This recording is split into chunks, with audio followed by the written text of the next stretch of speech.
Hello, what is up, everybody? This is Z to the Ack Vac Zack Vac Attack. I'm casting another StarCraft 2 game. This is a TVP between the blue Terran SpyNinja and the red Protoss TouchePipi. This is a solid Bronze League matchup.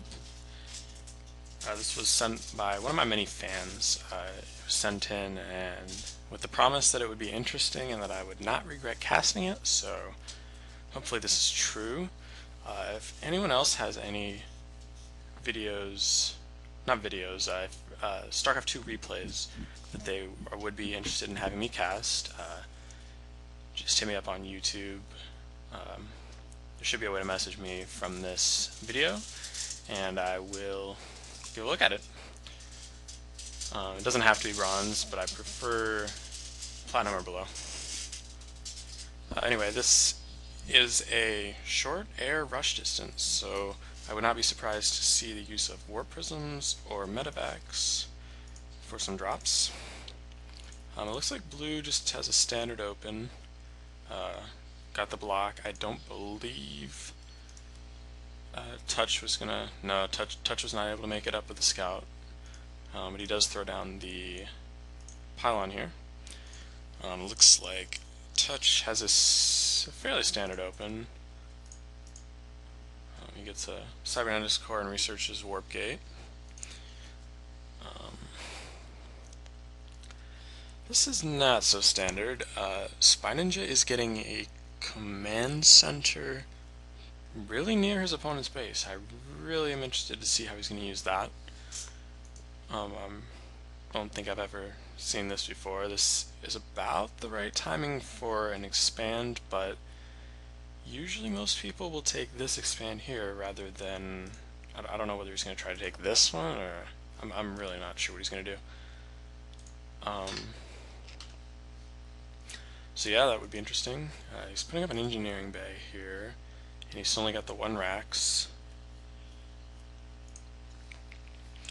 Meanwhile, Protoss is... this is slightly unstandard as well, not quite as unstandard as a command center near the opponent's base, but he's getting a robo facility and a Twilight Council before a second gateway.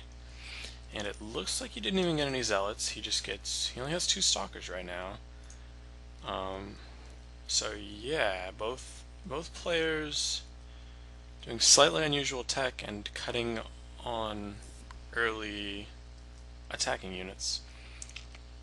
Oh wow, wait a minute, these Marines and SCVs are coming by. This would actually probably be enough to, well, unless they let themselves get sniped here, this would actually probably be enough to take out these 2 stalkers. And I don't think this is a warp gate yet, and it's not even building anything else. So if they take down the stalkers, this Touch is going to be extremely vulnerable. And I'm really confused with why you got this early Twilight Council. It's not even researching anything. The Robo Facility is getting out an Immortal, which, I mean, that's decent enough against Terran units, but he hasn't really scouted the composition, and all he's actually seen is Marines. So Immortals are going to be good against Marauders, and if he decides to get out tanks or Thors or something, they're also pretty good against buildings, which, speaking of which, SpyNinja is building a planetary fortress in the opponent's natural. That is extremely weird. Oh, there are these three stalkers. Oh man, they took the long way there. I think to avoid getting hit by the planetary, not knowing it wasn't done yet. So they're gonna let that. Oh wow, yeah, they let the bunker finish, and with repair here, those stalkers are definitely all gonna go down. Looks like they've started focusing down SCVs, and they're going to get a few kills, but Planetary joining in, there's just no way he's going to last very long. So this will be interesting. SpyNinja able to get this up, so he's actually now on 2 bases and effectively shuts down Touch from expanding at all, because in order to expand, first of all, they have to get past this, which... although if he just sends a ton of probes, at least one's going to get past. That's not really going to be worth it. But the second off is just going to separate him and just leave wherever the expo is out to dry. So it looks like, yeah, it looks like SpyNinja takes the tower, so he's not really going to be able to... it's just going to be really hard for Touch to do anything here unless he can deal with this planetary fortress and the bunkers. I think the best way to do this would probably be Colossi, but it doesn't look like that's what he's trying to do. He's got a warp prism in the robo facility. Oh, that actually could be valid too. He's probably, I mentioned the short rush distance here by air. He could easily get a warp prism in his opponent's base and wreak some havoc here. I don't really see any attacking units. And oh wow, yeah, all of his barracks are actually rallied to this new base here. Obviously, assuming that the attack will take place here. So this could be interesting here, depending on what Touch decides to do and how SpyNinja reacts to it. SpyNinja not only has a slight harvester lead, he also has the extra base and the mules, which should be pushing him further every second this game lasts. He's building SCVs from both command centers as well, and as we noticed, one at least is producing mules. Oh wow, he needs to be careful here.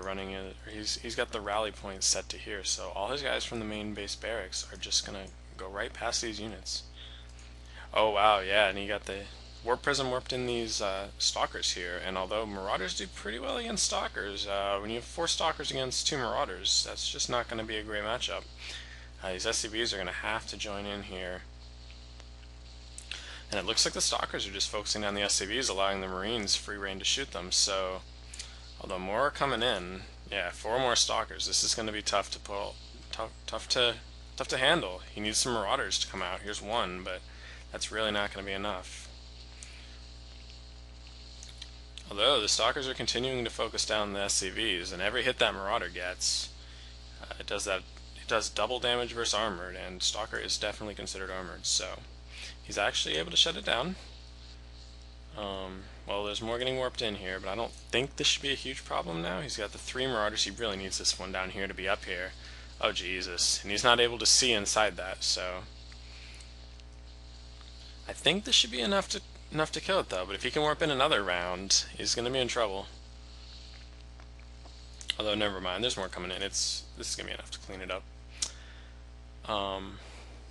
Unfortunately though, this harvester now is 21 to 12. All those SCVs were pretty costly. God, mules are so good though.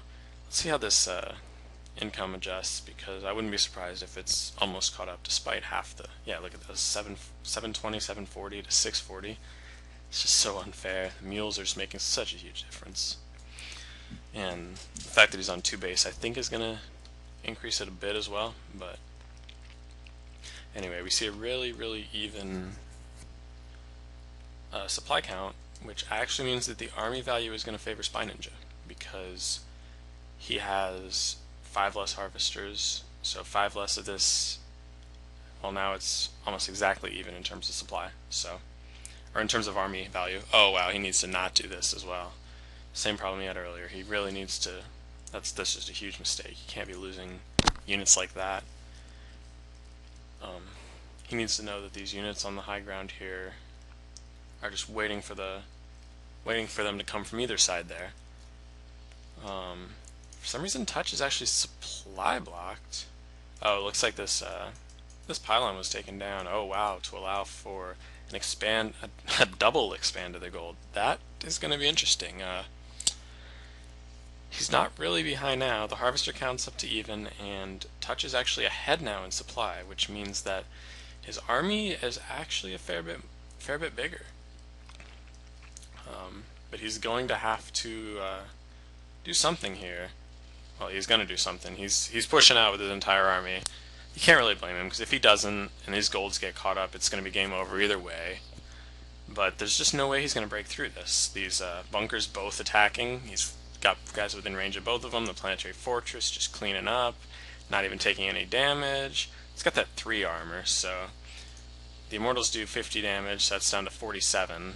But the stalkers are down from 14 to 11.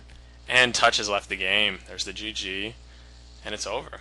Wow, that was that was definitely a game worth casting. I'm glad I'm glad my fan was able to send this to me because I really enjoyed watching it.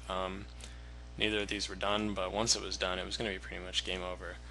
Once this planetary is up here, it's just not going to allow anything to get past, and repairing it's going to be pretty good. I think what the Red Protoss could have done, first of all, Immortal was definitely not a bad choice. It does pretty well against buildings. The problem is SpyNinja had enough Marines in bunkers, and this planetary fortress, even though it's armored and takes damage decently, it also does 40 damage. And this is splash damage, so that's going to be pretty strong. So, yeah, Touch had a supply advantage, but when you're facing a planetary fortress, bunkers, along with the supply, I mean, I guess most of the supply was actually here. So he really was only facing the supply depot and the Marines in these bunkers. But, sorry, not the supply depot, the planetary fortress. But when the planetary fortress is getting repaired by that many SCVs, it's just going to be close to impossible to attack it. I think Colossi could have been a possible solution. I believe they're going to outrange the planetary fortress. Could have destroyed some of the SCVs as well. But honestly, I'm not entirely sure how he was supposed to counter it. I mean, the best way obviously would be to prevent it from getting up in the first place. But once it's up, I'm really not sure that Touch could have done anything. It's pretty hard for him to get an expo at all. And the fact that it pretty much gives SpyNinja free reign to do whatever he wants. Like here he decides to simultaneously double expo to the gold. I mean, there's just nothing Touch can do to stop him unless he either gets some air to go around and harass. But see here, he's got some, he didn't even finish this, but he could have easily put up some turrets. Oh, there's a turret right there though. I think the best way probably also could have been to continue to be diligent with the warp prism and drop on some bases, but even so, I mean, one base versus one base, it's not like Touch is ever going to get hugely ahead. Or sorry, two base, because this one here and the natural. I guess it wasn't close to being mined out because a lot of the SCVs were dead. But essentially, SpyNinja's just going to have more money than him, even if he's able to prevent another expand, which would be pretty hard to do because SpyNinja could have easily turned these into planetary fortresses surrounded by turrets, and those would be almost impossible to kill as well. So, yeah. This was a really, really interesting game. I definitely enjoyed casting it. I hope you guys enjoyed it. I enjoyed watching it. And I'll see you guys next time. This is Z to the Akavac, Zakavac Attack, signing off.